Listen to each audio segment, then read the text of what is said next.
Which middleweight adventure tourer offers the best value for money proposition for the kind of riding you're planning to do? Let's compare the Yamaha Tenere 700 that has the audacity to go up against mammoths like the BMWs and the Triumphs, the Honda CB500X which can help you ease into adventure touring, the Benelli TRK 502X with a mind-blowing price tag, surprisingly good quality, and it's already hitting the US after its success in India and Australia. And for riders in North America and Australia, Kawasaki just gave the KLR650 some long overdue upgrades and an adventure trim to consider. Question is, how do you pick the best of the lot?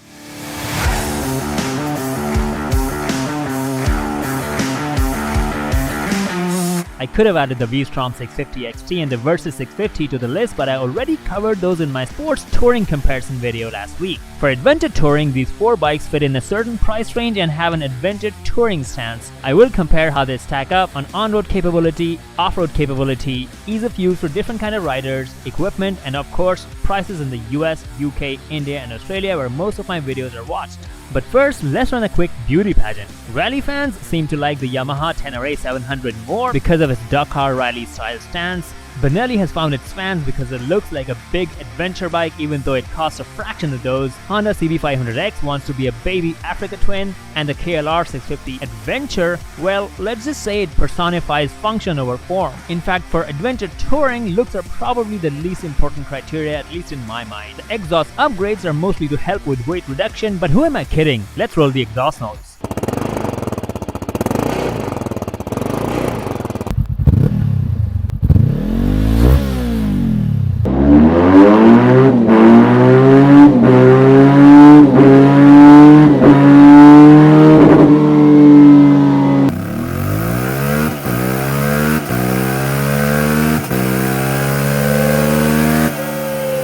The Yamaha CP2 engine sounds the coolest to me, and Benelli has also somehow made a 500cc twin-cylinder engine sound quite bassy. In fact, making the bike look and sound like a bigger bike has been Benelli's major differentiating factor in India, not to mention the price tag that has taken the world by surprise. But let's focus on performance first and start with the smallest engine in this comparison, which is the 471cc parallel twin the Honda CB500X has. It makes 47 horsepower and 32 foot-pounds of torque, but it's not the least powerful motorcycle in this comparison because the Kawasaki KLR650 Adventure makes 38 horsepower from its single-cylinder 659cc engine. The Honda does make the lowest torque though at 32 foot-pounds, while the Benelli TRK 502X makes 34 foot-pounds or 46 Newton meters. The KLR is a little more torquey and can reach 39 foot-pounds or 51 Newton meters of peak torque. The Yamaha is really the big boy in this comparison with its legendary 689cc 270-degree parallel twin CP2 engine and makes 72 horsepower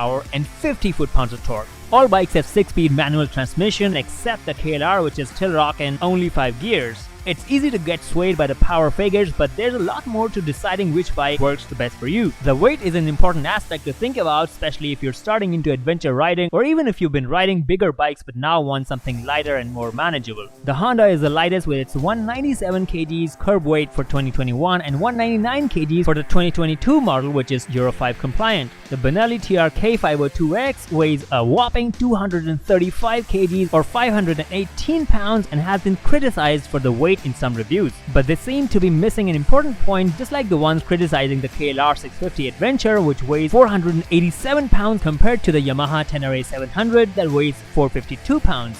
You see, both the TRK 502X and the KLR650 Adventure have adventure accessories as standard that their respective competitors don't. And if you were to add those accessories, the weight comparison would be much closer and fairer. So the choice is between adding or not adding the accessories if you want to manage the weight you have to deal with. Because adventure riding involves picking up the bike in sand, mud and rocks after you've taken a tumble, because we all do. So if you're excited about the Tenere 700 as your first adventure bike, just know that it's top heavy and the trickiest one to pick up. When the bike is stationary and you have to move it around, the Honda in its stock trim would be the easiest to handle.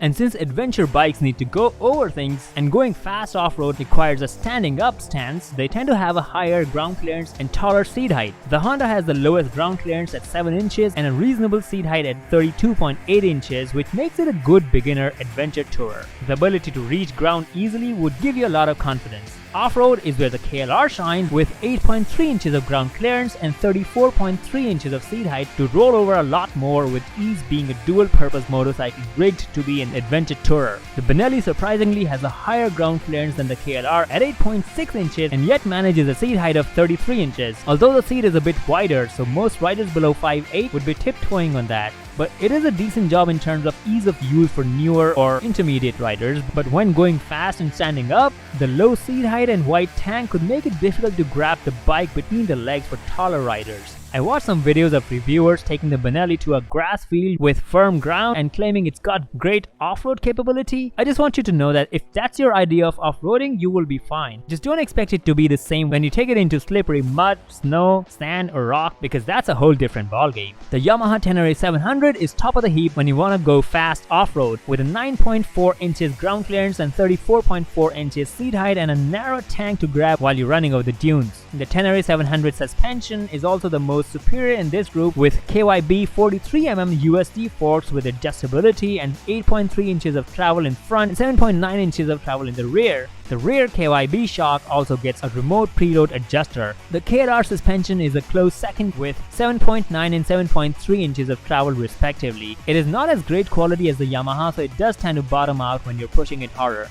Benelli and Honda would work way better on-road than they would off-road. Honda gets preload adjustability in front and rear. TRK gets a fully adjustable rear shock. By now you may start to realize that the Tenere 700 and KLR650 are far more capable off-roaders, and it's also evident in the tire choices the manufacturers made. While CB500X and TRK 502X have 19-inch front wheels and 17-inch rear wheels, the tires are fairly road biased and cannot really inspire a lot of confidence for serious off-roading. The TRK tires are tube type, which means a flat tire would require a little more skill and effort than the tubeless ones on the Honda and the Kawasaki. The Tenere and the KLR both get 21-inch front wheels. Yamaha gets Pirelli Scorpion Rally tires and the KLR gets Dunlop 750s, which strike a 50-50 on-road off-road balance.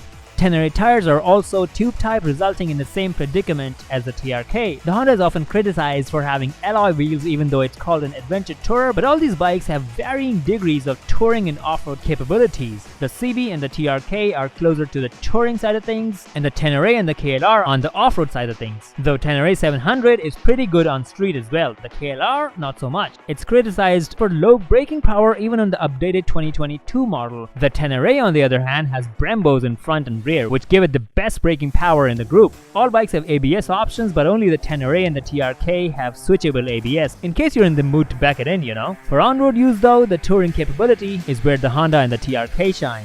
The CB500X and the TRK 502X have a range of 500 km or 310 miles, while the KLR takes the second spot at 460 km or 290 miles. The Tenere 700 would be the first one to run dry around the 210 mile marker. So fill it and forget it is not exactly its motto. The range figures are obviously based on ideal conditions. Actual fuel efficiency and range may vary as per your riding styles, conditions and fuel quality. In terms of comfort, the TRK has the most comfortable rider and passenger seats. It doesn't have an adjustable windscreen, so if you're taller, the wind blast might tire you out more easily. Shorter riders shouldn't have that problem. The KLR also has wide, reasonably comfortable seats and an adjustable windscreen that can work for most riders. The Honda and the Yamaha have relatively narrower seats and adjustable windscreens, so while the ergonomics may be comfortable for different kind of riders, the seats not so much over long hauls.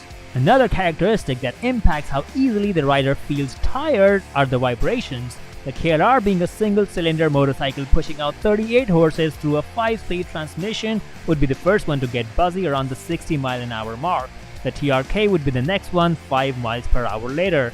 The Honda smoothness would start to fade away once you're pushing 75 miles or 120 km an hour. The Tenere, with its biggest engine in the group, would stay smooth even when you're pushing illegal speed limits. And please, for love of God, don't bring up Germany. I know some places don't have speed limits. In most other countries, we're not that lucky. Another comfort attribute would have been a cruise control, but none of the bikes have that or any other electronic aids except ABS. Some of the upcoming bikes I'm going to talk about may be loaded with more electronics when they're released next year, so hang tight. The KLR650 Adventure and the TRK 502X do come standard with a USB charging port. In fact, it's the little things that make the value proposition of the KLR and the TRK a much better choice for riders who don't want significantly higher speeds on or off tarmac, but would rather enjoy what the bikes are actually capable of. The TRK 502X price tag competes with that of the Honda CB500X in the US, UK and Australia with marginal price differences. In India, they have hit the ball out of the park when it comes to value for money proposition, and the Honda costs higher by 1.6 lakh Indian rupees.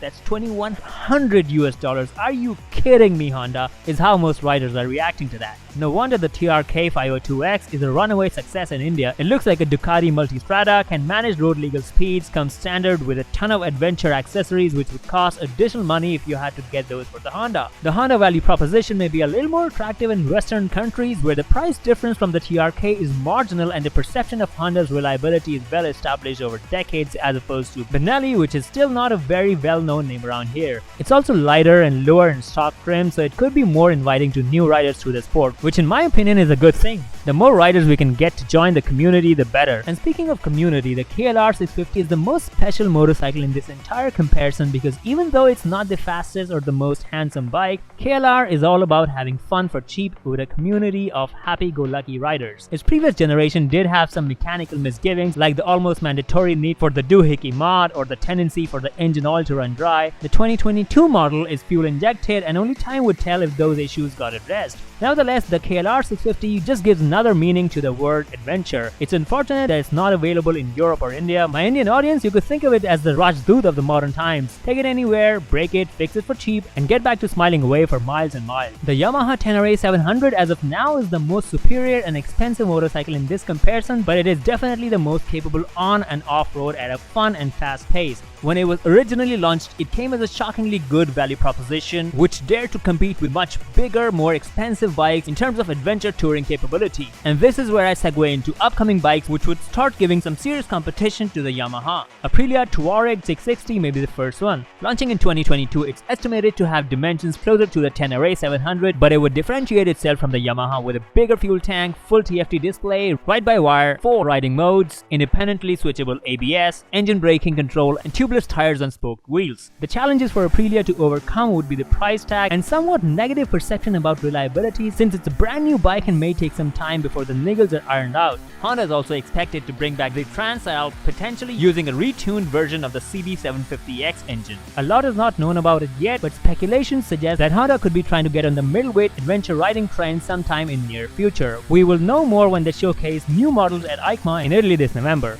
Triumph has also not released the adventure version of the Tiger 660 that some of us saw in this leaked image from some type of dealer presentation. I had some fun with my rudimentary Photoshop skills to remove the Triumph official and complete the front tire rendering in this image. My guess is that since they only recently launched the Tiger 660 for sports touring, it would be at least a year before they bring out the more committed adventure touring variant. Nevertheless, like the other two bikes, one could speculate that it would share electronics with the Trident and the Tiger and not the suspension and the geometry. Royal Enfield's Himalayan got a lot of attention for its price tag but failed to impress the Western market with a 411cc single-cylinder engine that pushes out 24 horses and 23 foot-pounds of torque. There are some badass riders out there who traveled across the world on the Himalayan, Noroli being my favorite one for proving that willpower is greater than horsepower. Paying attention to customer feedback and market demand, Royal Enfield is now developing a Himalayan 650 using their 650cc parallel twin engine that puts out 47 horsepower and 38 foot-pounds of torque and has been finding a lot of takers in the Continental GT650 platform. I had the pleasure of riding my buddy's Continental GT650 on my last trip to India and was thoroughly impressed with that engine, even though previously I've not been a big RE fan. So I'm excited about the value proposition the Royal Enfield 650 Adventure Tourer and Sports Tourer would bring to those segments. A bit of a disappointment could be that the launch could be a couple of years out and the Himalayan name may be changed. As all these bikes get launched, I'll bring more detailed and well-researched videos, so please consider subscribing. And now you can watch my middleweight comparison video playlist. I continue to add more comparison videos to it every week. This is for us helping a global motorcycle riders community one video at a time.